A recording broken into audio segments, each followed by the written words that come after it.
कुठलंही धरण उभं होताना सर्वात मोठा त्याग जमीन देणारे शेतकरी करतात आणि त्यामुळे या धरणाचे सर्वाधिक लाभ देखील त्या शेतकऱ्यांनाच मिळाला पाहिजे।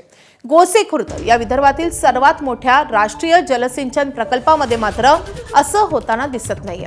गोसेखुर्द धरण आता पूर्ण होतंय।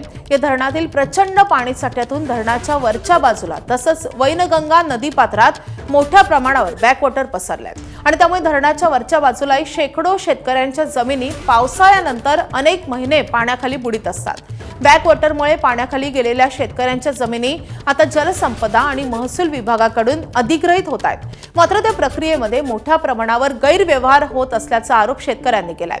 जमीन अधिग्रहित करून हवी असेल तर विशिष्ट रक्कम द्यावी लागेल अशी मागणी करणारे काही लोक संपर्क करतात असा आरोप देखील शेतकऱ्यांनी केलाय।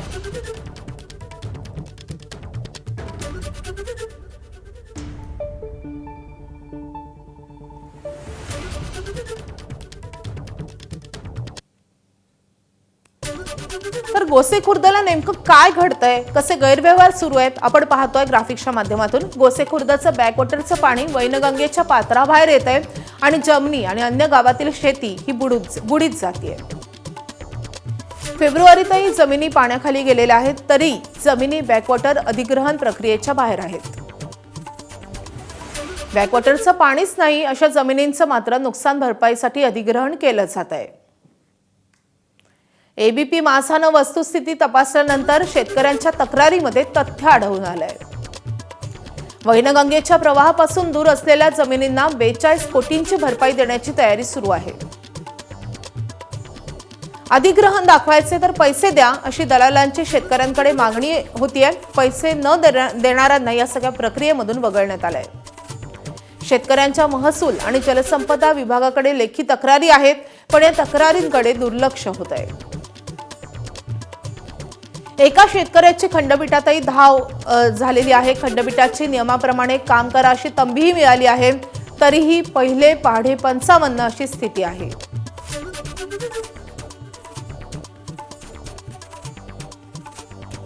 दरम्यान या संदर्भात या शेतकऱ्यांनी काय प्रतिक्रिया दिलेली आहे आपण पाहूयात।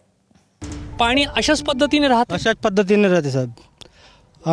बरसातीत तर राहते पण ह्या हिवाळ्यापासून उन्हाळ्यापर्यंत असंच राहते। एक बी फसल आमच्या हातात येत नाही। शासनाच्या लोकांनी जे सर्वे केला तो चुकीचा केला। आम्हाला न नोटीस देता न काही करता ना आम्हाला काही त्याची इंटिमेशन काही मिळालेली नाही आजपर्यंत।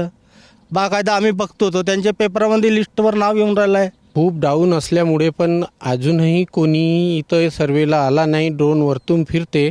आम्हाला असं वाटते की बा आमचा आज्ञा उद्या जाईल, आज्ञा उद्या पत्र येईल, आज्ञा उद्या बोलवतील पण तिथं काही तशी सुनवाई होत नाही। म्हणजे नदीपासून आमची जवळ मग त्यांच्यावरची जे आहे त्यांचे नाव आले, त्यांचं सर्व पेपरमध्ये आलं, नोटीस आपला लिस्टमध्ये पण आलं परंतु आमचं काही इथं ठिकाण आहे नाही अजून।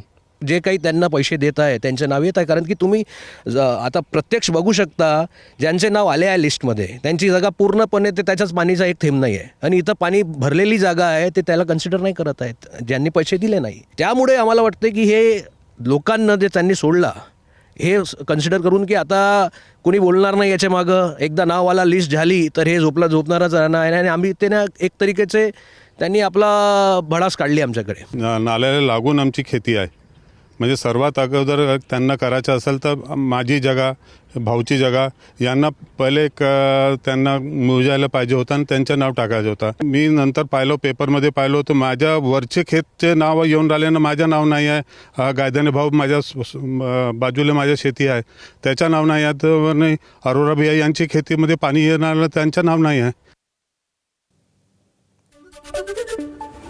दरम्यान या संदर्भात एबीपी माझानं भंडारामधील महसूल प्रशासनातील अधिकारी तसेच गोसेखुर्द धरणाशी संबंधित जलसंपदा विभागाच्या अधिकाऱ्यांशी संपर्क साधलाय।